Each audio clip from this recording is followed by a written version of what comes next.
ಜಮ್ಮು ಕಾಶ್ಮೀರವನ್ನ ಸಚಿವ ಸಂತೋಷ್ ಲಾಡ್ ತಲುಪಿದ್ದಾರೆ. ಈಗ ಕನ್ನಡಿಗರ ಮೃತದೇಹ ಇರುವಂತಹ ಶವಪೆಟ್ಟಿಗೆಯನ್ನ ವೀಕ್ಷಿಸ್ತಾ ಇದ್ದಾರೆ ಲಾರ್ಡ್. ಅವರ ಆದ್ಯತೆ ಈಗ ಅವರ ಆದ್ಯತೆ ಏನಾಗಿರುತ್ತೆ ಅಂದ್ರೆ ರಾಜ್ಯಕ್ಕೆ ಬದುಕಿದ್ದಂಥವ್ರನ್ನ ಕರ್ಕೊಂಡ್ಬರೋದು, ಜೊತೆಗೆ ಬಾಡಿಗಳನ್ನು ಕೂಡ ಶಿಫ್ಟ್ ಮಾಡಿಸುವಂಥದ್ದು. ಸಚಿವ ಸಂತೋಷ್ ಲಾಡ್ ನೆನ್ನೆಯ ಹೋಗಿದ್ರು. ಭಯೋತ್ಪಾದಕರ ಕೃತ್ಯಕ್ಕೆ ಮತ್ತೊಂದು ಬಲಿಯಾಗಿದೆ. ಮೂವರ ಒಂದು ಪೆಟ್ಟಿಗೆ, ಶವ ಪೆಟ್ಟಿಗೆಯನ್ನ ಕೂಡ ವೀಕ್ಷಿಸ್ತಾ ಇದ್ದಾರೆ. ಎಂಥ ದುರ್ಗತಿ ಬಂದ್ಬಿಡ್ತು, ಎಂಥ ದುರ್ದೈವ ಇದು. ಬೆಳಗ್ಗೆನೆ ಇಂಥ ಸುದ್ದಿಯನ್ನ ಓದ್ಬೇಕಲ್ಲ. ಸಚಿವ ಸಂತೋಷ್ ಲಾಡ್ ಇದೀಗ ಗಮನಿಸ್ತಾ ಇದ್ದೀರಿ, ಎಲ್ಲ ಆಫೀಸರ್ಸ್ಗಳು ಕೂಡ ಇದ್ದಾರೆ. ಬಾಡಿನ ಚೆಕ್ ಮಾಡ್ತಾ ಇದ್ದಾರೆ. ಗ್ರೀನ್ ಕಲರ್ ಕ್ಯಾಪ್ ಹಾಕಿದಾರಲ್ಲ, ಹಸಿರು ಬಣ್ಣದ ಟೋಪಿಯನ್ನು ಹಾಕಿದಾರಲ್ಲ, ಕ್ಯಾಪ್ ಹಾಕಿದಾರಲ್ಲ, ಶಾಲ್ ಹಾಕಿ, ಅವರೇ ಸಚಿವ ಸಂತೋಷ್ ಲಾಡ್. ಈಗ ಅವರ ಪ್ರಮುಖವಾದಂತಹ ಆದ್ಯತೆ ಬಾಡಿಗಳನ್ನು ಇಲ್ಲಿಗೆ ಶಿಫ್ಟ್ ಮಾಡೋದು ಮತ್ತು ಬದುಕಿದ್ದರಂಥವ್ರನ್ನೂ ಕೂಡ ಇಲ್ಲಿಗೆ ವಾಪಸ್ ಬೇಗ ಕರೆಸ್ಕೊಳ್ಳೋದಾಗಿರುತ್ತೆ. ಮೂಗನ್ನು ಮುಚ್ಕೊಂಡು ಒಂದು ಬಾಡಿಗಳನ್ನು ತರುವಂತಹ ಪರಿಸ್ಥಿತಿಯಲ್ಲಿ ಬಂದಿದೆ. ಇದು ಜಮ್ಮು ಕಾಶ್ಮೀರದಲ್ಲಿ ಸದ್ಯಕ್ಕಾಗ್ತಾ ಇರುವ ಬೆಳವಣಿಗೆ. ದೃಶ್ಯವನ್ನ ನೋಡ್ತಾ ಇದ್ರೆ ನಿಜಕ್ಕೂ ಮನ ಕಲಕುತ್ತೆ. ಆ ರೀತಿಯಾದಂತಹ ದೃಶ್ಯಾವಳಿಗಳು ಕಾಣಸಿಗ್ತಾ ಇದೆ. ಮೃತದೇಹವನ್ನ ನೋಡುವಂತಹ ಸಂದರ್ಭದಲ್ಲಿ ಸಚಿವ ಸಂತೋಷ್ ಲಾಡ್ ಕಣ್ಣೀರನ್ನ ಹಾಕಿದ್ದಾರೆ. ಎಂಥ ಪರಿಸ್ಥಿತಿ ಬಂದ್ಬಿಡ್ತು, ಇಲ್ಲಿಗೆ ಬಂದು ಇಲ್ಲಿ ಸಾಯುವಂತಹ ಪರಿಸ್ಥಿತಿ ಬಂತಲ್ಲ ನಮ್ಮ ಕನ್ನಡಿಗರಿಗೆ ಅಂತ ಹೇಳಿ ಇದೀಗ ಅಲ್ಲಿ ಬದುಕಿ ಉಳಿದವರನ್ನ ವಾಪಸ್ ಕರೆತರುವಂತಹ ಕೆಲಸ ಆಗಬೇಕಾಗಿದೆ. ಈಗಾಗಲೇ 3 ಜನ ಸಾವನ್ನಪ್ಪಿದ್ದಾರೆ. ಯಾರ್ಯಾರು? ಮಧುಸೂದನ್, ಭರತ್ ಭೂಷಣ್, ಅದರ ಜೊತೆಗೆ ಮಂಜುನಾಥ್ ಅವರು. ಮೂವರ ಸಾವಾಗಿರುವಂಥದ್ದು. ಇನ್ನೂ ಕೂಡ ಸಾವಿನ ಸಂಖ್ಯೆ ಏರಿಕೆಯಾಗುವಂತಹ ಸಾಧ್ಯತೆಗಳು ಕೂಡ ಇರುವಂಥದ್ದು. ಈಗಾಗಲೇ ತುರ್ತು ಪರಿಸ್ಥಿತಿಯಲ್ಲಿ ಚಿಕಿತ್ಸೆಯನ್ನು ಕೂಡ ಪಡೆದುಕೊಳ್ತಾ ಇದ್ದಾರೆ. ಅವರನ್ನು ಕೂಡ ಇದೀಗ ಸೇಫ್ ಆಗಿ ಭಾರತಕ್ಕೆ ಕರೆತರುವಂತಹ ಕೆಲಸಗಳು ಕೂಡ ಆಗಬೇಕಾಗಿರುವಂಥದ್ದು. ದಾಳಿ ಕಾರಣ ಏನು ಅಂತ ನಾವು ನೋಡ್ತಾ ಹೋಗೋದಾದರೆ, ಇತ್ತೀಚೆಗೆ ಮುಂಬೈ ದಾಳಿ ಆಯ್ತಲ್ಲ, ಮುಂಬೈ ದಾಳಿ ಆದಂತಹ ರಾಣಾ ಕೈವಾಡ ಏನಿತ್ತು 26/11 ಮುಂಬೈ ದಾಳಿ ಸಂಚುಕೋರ ತಹವೂರ್ ಹುಸೇನ್ ರಾಣಾ, ಆತನನ್ನ ಭಾರತಕ್ಕೆ ಕರೆತರಬಾರದು ಅನ್ನುವಂತಹ ನಿಟ್ಟಿನಲ್ಲಿ ಲಷ್ಕರ್ ಎ ತೊಯ್ಬಾ ಸಾಕಷ್ಟು ಪ್ರಯತ್ನವನ್ನ ಕೂಡ ಮಾಡಿತ್ತು. ಕೊನೆ ಪ್ರಯತ್ನವೂ ಕೂಡ ಯಾವಾಗ ವಿಫಲವಾಯಿತೋ ಆ ನಂತರ ಲಷ್ಕರ್ ಎ ತೊಯ್ಬಾ ಕಳೆದ 4 ದಿನಗಳ ಹಿಂದೆ ಒಂದು ಸಭೆ ಮಾಡುತ್ತೆ. ಸಭೆ ಮಾಡಿ ಎಲ್ಲರಿಗೂ ಕೂಡ ಪ್ರಚೋದನೆ ಕೊಡುವಂತಹ ಕೆಲಸವನ್ನು ಮಾಡುತ್ತೆ. ಏನ್ ಹೇಳ್ತಾನೆ ಆತ ಅಂತಂದ್ರೆ, ಭಾರತದಲ್ಲಿ ಗೋವಿನ ಪೂಜೆಯನ್ನ ನೀವೇನ್ ಮಾಡ್ತಾ ಇದ್ದೀರಲ್ಲ ಅವರನ್ನ ಸಾಯಿಸ್ತೀವಿ, ರಾಮ ಜಪವನ್ನ ಮಾಡ್ತಾ ಇದ್ದೀರಲ್ಲ ಅವರನ್ನ ನಾವು ಗುರಿಯಾಗಿಸಿ ಸಾಯಿಸ್ತೀವಿ ಅಂತ ಹೇಳಿ ಅಲ್ಲಿ ಒಂದಷ್ಟು ಜನ ಕೂತಿರ್ತಾರೆ ಸಭೆಯಲ್ಲಿ. ಮೂರ್ಖರು ಅಂತ ನಾವು ಕರಿಬಹುದು. ಇನ್ನೂ ಹೆಚ್ಚಿಗೆ ಪದ ಬಳಕೆ ಮಾಡೋದಾಗಿದ್ದರೆ, ಆಪ್ಷನ್ ಇದ್ದಿದ್ರೆ ನಾವು ಇನ್ನೂ ಬೇರೆ ಬೇರೆ ಪದ ಬಳಕೆ ಮಾಡ್ಬೋದಾಗಿತ್ತು. ಅಷ್ಟರ ಮಟ್ಟಿಗೆ ರಕ್ತ ಕುದೀತಾ ಇದೆ. ಇದೀಗ ಯಾವ ರೀತಿಯಾದಂತಹ ನಿರ್ಧಾರ ಕೈಗೊಳ್ಳುತ್ತೆ ನಮ್ಮ ಭಾರತ ಅನ್ನೋದು ಒಂದು ಕಡೆ ಕಾದು ಕುಳಿತಿದ್ದಾರೆ ನಮ್ಮ ಭಾರತೀಯರು. ಮುಂಬೈ ದಾಳಿಯ ಸಂಚುಕೋರನನ್ನ ಭಾರತಕ್ಕೆ ಕರೆತಂದ್ರು, ಆತನಿಗೆ ಶಿಕ್ಷೆ ಆಗುತ್ತೆ ಅನ್ನುವಂತಹ ನಿಟ್ಟಿನಲ್ಲಿ ಈ ದಾಳಿ ಆಗಿದೆ ಅಂತ ಕೂಡ ಹೇಳಲಾಗ್ತಾ ಇದೆ. ಇನ್ನೊಂದು ವಿಚಾರ ಏನಪ್ಪಾ ಅಂತಂದ್ರೆ, 2019ರಲ್ಲಿ ಪಾಪ ನಮ್ಮ ಸೈನಿಕರು, ನಮ್ಮ ಭಾರತದ ಸೈನಿಕರು 40 ಜನ ಸೈನಿಕರನ್ನ ನಾವು ಕಳೆದುಕೊಂಡ್ವಿ. ಅದಾದ ನಂತರ ಆಗಿರುವಂತಹ ಅತಿ ದೊಡ್ಡ ಭೀಕರ ದುರಂತ ಇದು, ಭೀಕರ ಕೃತ್ಯ ಇದು.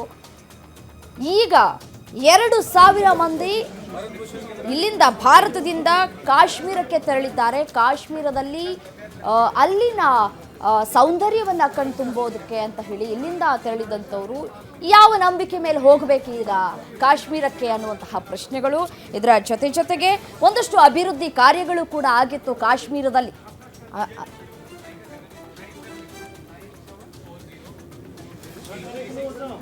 ಇನ್ನು ನಮ್ಮ ಶಿವಮೊಗ್ಗದ ಮಂಜುನಾಥ್ ಅವರು ಪ್ರವಾಸಕ್ಕೆ ಅಂತ ಹೇಳಿ ಕುಟುಂಬ ಸಮೇತವಾಗಿ ಹೋಗಿದ್ದರು. ಆ ಸಂದರ್ಭದಲ್ಲಿ ಅವರ ಪತ್ನಿ ಪಲ್ಲವಿ ಏನಾಯ್ತು ಅನ್ನೋದರ ಕುರಿತು ವಿಡಿಯೋ ಕೂಡ ಮಾಡಿದ್ರು.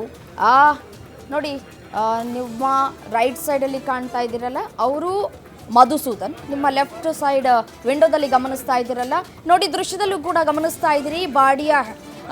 ಬಾಡಿ ಇದೆಯಲ್ಲ, ಶವಪೆಟ್ಟಿಗೆ ಇದೆಯಲ್ಲ, ಆ ಶವಪೆಟ್ಟಿಗೆಯ ಮೇಲೆ ಮಂಜುನಾಥ್ ಅವರ ಹೆಸರು ಕೂಡ ಬರೆಯಲಾಗಿರುವಂಥದ್ದು. ಶಿವಮೊಗ್ಗದ ಮಂಜುನಾಥ್ ಅವರು ಸಾವನ್ನಪ್ಪಿದಾರಲ್ಲ ಅವರ ಹೆಸರನ್ನ ಕೂಡ ಬರೆದಿದ್ದಾರೆ ಶವಪೆಟ್ಟಿಗೆಯ ಮೇಲೆ. ಬಾಡಿ ಮಿಸ್ ಮ್ಯಾಚ್ ಆಗಬಾರ್ದು ಅಂತ ಡೀಟೇಲ್ಸ್ ನ ಶವಗಾರದ ಪೆಟ್ಟಿಗೆ ಮೇಲೆ ಬರ್ದಿದ್ದಾರೆ.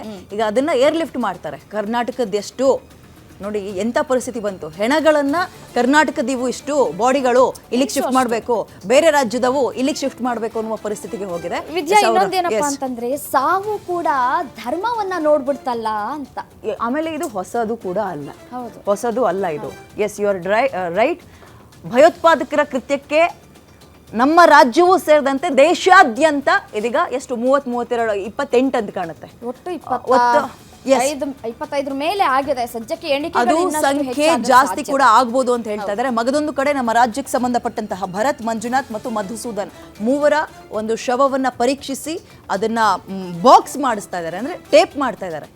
ನಂತರ ಏರ್ಲಿಫ್ಟ್ ಮಾಡ್ತಾರೆ ಎಲ್ಲಿಗೆ? ರಾಜ್ಯಕ್ಕೆ. ಕುಟುಂಬಸ್ಥರು ಆಕ್ರಂದನ, ಅವರ ಗೋಳು ಸಂಕಟ ಹೇಳಕ್ಕಾಗ್ತಾ ಇಲ್ಲ, ಕೇಳಕ್ಕೂ ಆಗ್ತಿಲ್ಲ ಅಂತ ಪರಿಸ್ಥಿತಿ. ಮಗದೊಂದು ಕಡೆ ಜನ ಕೇಳ್ತಾ ಇರೋದಿಷ್ಟೇ, ಹೌದು ಕಣ್ಣೀರ್ ಹಾಕ್ತಾ ಇದೀವಿ, ಇನ್ನು ಎಲ್ಲಿ ತನಕ ಕಣ್ಣೀರ್ ಹಾಕ್ಬೇಕು, ಸಾಕು, ಪ್ರತಿಕಾರ ಯಾವಾಗ ಮತ್ತು ಹೇಗೆ ಅನ್ನೋ ಹಠಕ್ಕೆ ಬಿದ್ದಿದ್ದಾರೆ ಜನ. ಆಮೇಲೆ ಇನ್ನೊಂದು ಐಡೆಂಟಿಟಿನೇ ಇಲ್ಲ ಇವರು. ಅದು ಕೂಡ ನಮ್ಮ ಭಾರತ ಸೈನಿಕರ ಬಟ್ಟೆ ತೊಟ್ಕೊಂಡು 6 ಜನ ಉಗ್ರರು ಒಮ್ಮೆಲೆ ದಾಳಿ ಮಾಡಿರೋದು. ಶೇಮ್ ಅಷ್ಟೇ. ಅವ್ರ ಕೈಲಿ ಇನ್ನೇನಾಗುತ್ತೆ? ಅವ್ರ ಕೈಲಿ ಇನ್ನೇನಾಗುತ್ತೆ? ಇನ್ನೇನನ್ನ ಅವ್ರ ಹತ್ರ ನಿರೀಕ್ಷೆ ಮಾಡಬೇಕು? ವಿಚಾರ ಏನು, ಅಮರನಾಥ ಯಾತ್ರೆ ಆರಂಭ ಆಗ್ತಾ ಇದೆ, ಅಲ್ಲಿಗೆ ಹೋಗಬಾರ್ದು, ಭಯ ಹುಟ್ಟಿಸ್ಬೇಕು ಯಾತ್ರಿಕರಿಗೆ ಅಂತ ಹೇಳಿ ಈ ಒಂದು ದಾಳಿ ಆಗಿದೆ ಅಂತ ಕೂಡ ಹೇಳಲಾಗ್ತಾ ಇದೆ. 2022ರಲ್ಲಿ ಒಂದು ಸಿನಿಮಾ ಬಂತು, ಕಾಶ್ಮೀರಿ ಫೈಲ್ಸ್ ಅಂತ. ಸಿನಿಮಾದಲ್ಲಿ ಏನ್ ತೋರಿಸಿದ್ರು ಅಚ್ಚುಕಟ್ಟಾಗಿ ಇದು ವಾಪಸ್ ರಿಪೀಟ್ ಆಗಿದೆ ಅಷ್ಟೇ. ಕಾಶ್ಮೀರಿ ಪಂಡಿತರನ್ನ ಹೇಗೆ ಹುಡುಕಿ ಹುಡುಕಿ ಹುಡುಕಿ ಇಡೀ ಕುಟುಂಬಸ್ಥರನ್ನ, ಮಕ್ಕಳು ಒಂದೇ, ಹೆಣ್ಮಕ್ಳು ಒಂದೇ, ಗಂಡಸರು ಒಂದೇ, ಗುಂಡಿಟ್ಟು ಕೊಂದ್ರಲ್ಲ, ಆ ಸಿನಿಮಾ ರೀಮೇಕ್ ಆದಂಗೆ ಕಾಣಿಸ್ತಾ ಇದೆ. ಇಲ್ಲಿ ರಿಪೀಟ್ ಆಗಿದೆ ಅಷ್ಟೇ. ಕಾಶ್ಮೀರಿ ಫೈಲ್ಸಿಗೆ ಏದೋ ಅಂತ ಬಾಯಿ ಬೊಬ್ಬೆ ಹೊಡೆದ್ರು ಕೆಲವರು ಬೊಬ್ಬೆ ಹೊಡೆದ್ರು, ಅದು ಹಂಗಾಗೇ ಇಲ್ಲ, ಇವರೇ ಹುಟ್ಟಿಸ್ಕೊಂಡು ಸಿನಿಮಾ ಮಾಡಿದ್ದಾರೆ ಅಂತ. ಥೇಟ್ ಕಾಶ್ಮೀರಿ ಫೈಲ್ಸ್ ವಾಪಸ್ ರಿಪೀಟ್ ಆಗಿದೆ ನಿನ್ನೆಯ ಈ ದಾಳಿಯಲ್ಲಿ. ಕಾಶ್ಮೀರಿ ಫೈಲ್ಸ್ ಏನು? ಕಾಶ್ಮೀರ ಪಂಡಿತರನ್ನ ಗುರಿಯಾಗಿಸ್ಕೊಂಡು ಮಾಡಿದಂತಹ ದಾಳಿ. ಈಗ ಇದರ ಹೊಣೆ ಅನ್ನೋದಕ್ಕಿಂತ ಇದರ ಜವಾಬ್ದಾರಿನ, ಈ ಪ್ರತೀಕಾರದ ಜವಾಬ್ದಾರಿಯನ್ನ ಎಷ್ಟು ಸೀರಿಯಸ್ ಆಗಿ, ಗಂಭೀರವಾಗಿ ಜನಪ್ರತಿನಿಧಿಗಳು ಅಥವಾ ನಮ್ಮ ದೇಶ ತಗೊಳುತ್ತೆ ಅನ್ನುವಂಥದ್ದು ಪ್ರಶ್ನೆ ಆಗುತ್ತೆ. ನೀವು ಪ್ರತೀಕಾರ ಭೂಷಣ್ ಅವರ ಶವ ಪೆಟ್ಟಿಗೆಯನ್ನ ಕೂಡ ಗಮನಿಸ್ತಾ ಇದ್ದೀರಿ. ಆ ಒಂದು ದೃಶ್ಯವನ್ನ ನೋಡ್ತಾ ಇದ್ರೆ ನಿಜಕ್ಕೂ ಕಣ್ಣೀರು ಬರುತ್ತೆ. ಪ್ರತಿಯೊಬ್ಬರ ಹೆಸರನ್ನ ಶವಪೆಟ್ಟಿಗೆಯ ಮೇಲೆ ಬರಿತಾ ಇರುವಂತಹ ಕಾರಣ ಏನಪ್ಪಾ ಅಂತಂದ್ರೆ ಯಾರು ಏನು ಅಂತ ಗೊತ್ತಾಗ್ಲಿ ಅಂತ ಹೇಳಿ, ತರುವಂತಹ ಸಂದರ್ಭದಲ್ಲಿ ಯಾವುದೇ ರೀತಿಯ ತೊಂದರೆ ಆಗಬಾರ್ದು ಅಂತ ಹೇಳಿ. ಈ ಹಿಂದೆ ನೀವು ನೋಡಿ ಭರತ್ ಭೂಷಣ್, ಈ ಹಿಂದೆ ನೀವು ಮಂಜುನಾಥ್ ಅವರ ಶವಪೆಟ್ಟಿಗೆ ನೋಡಿದ್ರಿ, ಈಗ ಭರತ್ ಭೂಷಣ್ ಅವರ ಹೆಸರು, ಅವರ ಫೋನ್ ನಂಬರ್, ವಿಳಾಸ ಎಲ್ಲವನ್ನ ಕೂಡ ನಮೂದು ಮಾಡಿದ್ದಾರೆ. ಈ ರೀತಿಯಾಗಿ ವಾಪಸ್ ಬರ್ತೀವಿ ಅಂತ ಯಾರು ಕೂಡ ಅಂದ್ಕೊಂಡಿರ್ಲಿಲ್ಲ. ಹೆಂಡತಿ ಮಕ್ಕಳ ಜೊತೆಗೆ ಹೋಗಿ ಜಾಗವನ್ನ ಒಂದು ನೋಡ್ಕೊಂಡು ಬರೋಣ, ಖುಷಿಯಾಗಿ ಬರೋಣ, ರಜವನ್ನ ಸ್ಪೆಂಡ್ ಮಾಡೋಣ ಅಂತ ಹೋದಂಥವ್ರು ವಾಪಸ್ ಬರ್ತಾ ಇರೋದು ಹೆಣವಾಗಿ. ಬಹಳ ನೋವು, ಬಹಳ ದುಃಖ. ದಾಳಿನ ಲಷ್ಕರ್ ಎ ತೊಯ್ಬಾ ಕೂಡ ತನ್ನ ಮೇಲೆ ಒಪ್ಕೊಂಡಿರುವಂತದ್ದು. ಅಲ್ಲಿ ಉಪನಾಯಕ ಸೈಫುಲ್ಲಾ ಕಸೂರಿ ಹೇಳ್ತಾನೆ, ನಮಗ್ ಸ್ವಾತಂತ್ರ್ಯ ಬೇಕು ಅಂತ ಹೇಳಿ, ಸ್ವಾತಂತ್ರ್ಯ ತಗೊಂಡು ಬದುಕಿ ಅಂತ ನಾವು ಹೇಳ್ತಾ ಇದೀವಿ. ಇವರು ಈ ರೀತಿಯಾದಂತಹ ದಾಳಿ ಮಾಡಿಕೊಂಡು ಸ್ವಾತಂತ್ರ್ಯ ಎಲ್ಲಿಂದ ಸಿಗತ್ತೆ? ಮತ್ತೆ ಇನ್ನು ಜಮ್ಮು ಕಾಶ್ಮೀರವನ್ನ ಯಾವ ರೀತಿಯಾಗಿ ಬದಲಾವಣೆ ಮಾಡಿದ್ರು ಮೋದಿ ಸರ್ಕಾರವನ್ನ ವಹಿಸಿಕೊಂಡ ನಂತರ, ಒಂದಷ್ಟು ಅಭಿವೃದ್ಧಿ ಕಾರ್ಯಗಳಾಗಿತ್ತು, ಚುನಾವಣೆ ಕೂಡ ಆಗಿತ್ತು, ಚುನಾಯಿತ ಸರ್ಕಾರ ಕೂಡ ಬಂತು. ಅಲ್ಲಿ ಅದನ್ನ ಸಹಿಸಿಕೊಳ್ಳೋದಕ್ಕೂ ಕೂಡ ಸಾಧ್ಯ ಆಗ್ತಾ ಇಲ್ಲ. ಅಲ್ಲಿ ನೆಮ್ಮದಿ ಇರಬಾರ್ದು, ಈ ರೀತಿಯಾಗಿ ಪ್ರವಾಸಿಗರು ಯಾರು ಬರಬಾರ್ದು. ಪಾಪ ಅಲ್ಲಿನ ಜನತೆ, ಅಲ್ಲಿ ವಾಸ ಮಾಡೋರು, ಪ್ರವಾಸಿಗರು ಬರ್ತಾರೆ, ನಮ್ಮ ಜೀವನ ನಾವು ಸಾಗಿಸ್ಬೋದು ಅಂತ ಹೇಳಿ ನಿಟ್ಟುಸಿರನ್ನ ಕೂಡ ಬಿಟ್ಟಿದ್ರು. ಈಗ ಈ ಒಂದು ದಾಳಿಯಿಂದಾಗಿ ಪಾಪ ಅಲ್ಲಿನ ವ್ಯಾಪಾರಸ್ಥರು ಕೂಡ ಚಿಂತೆಗೀಡಾಗ್ತಾ ಇದ್ದಾರೆ. ಈ ರೀತಿಯಾಗಿ ದಾಳಿ ಮಾಡಿಬಿಟ್ರಲ್ಲ, ಅಮಾಯಕರನ್ನ ಬಲಿ ಪಡ್ಕೊಂಡ್ರಲ್ಲ ಅಂತ ಹೇಳಿ. ಭರತ್ ಭೂಷಣ್ ಸನ್ ಆಫ್ ಚನ್ನವೀರಪ್ಪ ಜೊತೆಗೆ ಅಡ್ರೆಸ್, ಅವರ ನಂಬರ್, ಈ ರೀತಿಯಾಗಿ ಶವಪೆಟ್ಟಿಗೆಗಳು ಮನೆ ಬಾಗಿಲಿಗೆ ಬರುತ್ತೆ ಅಂದರೆ ಕುಟುಂಬಸ್ಥರು ಹೇಗೆ ತಡ್ಕೊಳ್ತಾರೆ, ಇದನ್ನು ಹೇಗೆ ಸಹಿಸ್ಕೊಳ್ತಾರೆ? ನಮ್ಮ ಕೈಲೇ ನೋಡೋಕೆ ಆಗ್ತಾ ಇಲ್ಲ ಇದೆಲ್ಲವನ್ನು. ನೋಡಿ ಅಲ್ಲಿ ಭರತ್ ಭೂಷಣ್ ಸನ್ ಆಫ್ ಚನ್ನವೀರಪ್ಪ, ಆಮೇಲೆ ನಂಬರ್ ಹಾಕಿದ್ದಾರೆ, ಅಡ್ರೆಸ್ ಬೆಂಗಳೂರಿನದ್ದು, ಫೋನ್ ನಂಬರ್ ಕೂಡ ಇದೆ. ಗೋಕುಲ ಎಕ್ಸ್ಟೆನ್ಷನ್ ಅಂದರೆ ಮತ್ತಿಕೆರೆ, ಇಲ್ಲೇ ಯಶವಂತಪುರದ ಹತ್ರ ಭರತ್ ಭೂಷಣ್ ಅವರು ಅವರ ಇಡೀ ಒಂದು ಅಡ್ರೆಸ್ನ ಈ ರೀತಿಯಾಗಿ ಹಾಕಿ ಪಾರ್ಸಲ್ ಕಳಿಸ್ತಾ ಇದ್ದಾರೆ. ಈಗ ಇಂಥ ಪರಿಸ್ಥಿತಿಗೆ ಬಂದಿದೆ. ಕಾರಣ ಯಾರು? ಹಾಗಾದರೆ ಒಂದು ಪ್ರಶ್ನೆ, ಕಾರಣಕರ್ತರನ್ನ ಏನು ಮಾಡ್ತೀರಾ? ಎರಡನೇ ಪ್ರಶ್ನೆ, ಹೇಗೆ ಮಾಡ್ತೀರಾ? ಮೂರನೇ ಪ್ರಶ್ನೆ, ಪಹಲ್ಗಾಮ್ ಪ್ರದೇಶದಲ್ಲಿ ಸಭೆ ಕರೆದಿದ್ದಾರೆ. ನಿನ್ನೆ ಒಂದಷ್ಟು ಮಾಹಿತಿಯನ್ನ ಕೂಡ ಕಲೆ ಹಾಕಿದ್ದಾರೆ ಪ್ರಧಾನಿ ನರೇಂದ್ರ ಮೋದಿ ಅವರು. ಅಮಿತ್ ಶಾ ಅವರು ಕೂಡ ಒಂದಷ್ಟು ಮಾಹಿತಿ ಕೂಡ ಕೊಟ್ಟಿದ್ದಾರೆ. ಇವತ್ತು ಸಂಜೆ ಸಭೆ ಕೂಡ ನಡೆಯುತ್ತೆ. ಸಭೆಯಲ್ಲಿ ಯಾವ ರೀತಿಯಾದಂತಹ ತೀರ್ಮಾನ ಕೈಗೊಳ್ತಾರೆ ಮೋದಿ ಅವರು ಅನ್ನೋದರ ಕುತೂಹಲ ಕ್ಷಣ ಕ್ಷಣಕ್ಕೂ ಕೂಡ ಹೆಚ್ಚಾಗ್ತಾ ಇದೆ. ಯಾವ ರೀತಿಯಾಗಿ ತಿರುಗೇಟನ್ನ ಕೊಡಬೇಕು, ಯಾವ ರೀತಿಯಾದಂತಹ ಪ್ರತಿ ದಾಳಿ ಆಗಬೇಕು, ಅಂತ ಹೇಳಿ. I'm hearing you.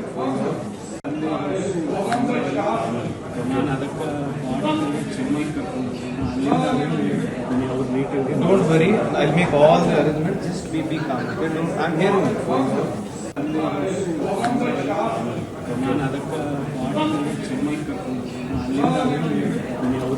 Don't worry, I'll make all the arrangements. Just be calm. Okay? No, I'm hearing you.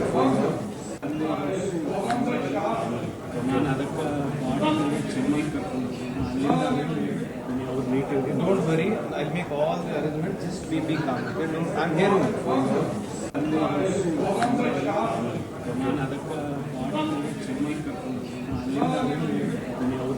Don't worry, I'll make all the arrangements. Just be calm. Okay? No, I'm hearing you. Don't worry, I'll make all the arrangements. Just be calm. Okay? No, I'm hearing you.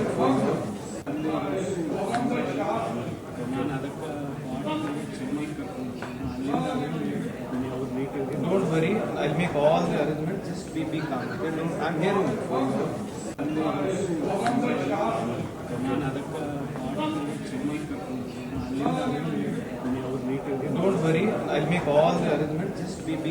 No, I'm hearing you.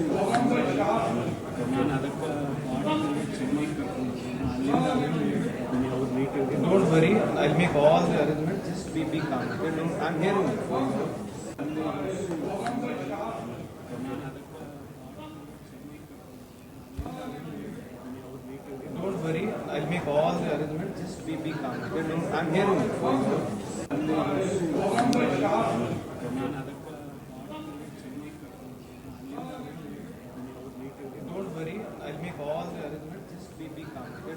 ಸಚಿವ ಸಂತೋಷ್ ಲಾಡ್ ಅವರು ಕೂಡ ಸ್ಥಳದಲ್ಲೇ ಕೂಡ ಇದ್ದಾರೆ. ಅಲ್ಲಿ ಬದುಕುಳಿದವರಿಗೆ ಸಾಂತ್ವನ ಹೇಳುವಂತಹ ಕೆಲಸವನ್ನ ಕೂಡ ಮಾಡ್ತಾ ಇದ್ದಾರೆ.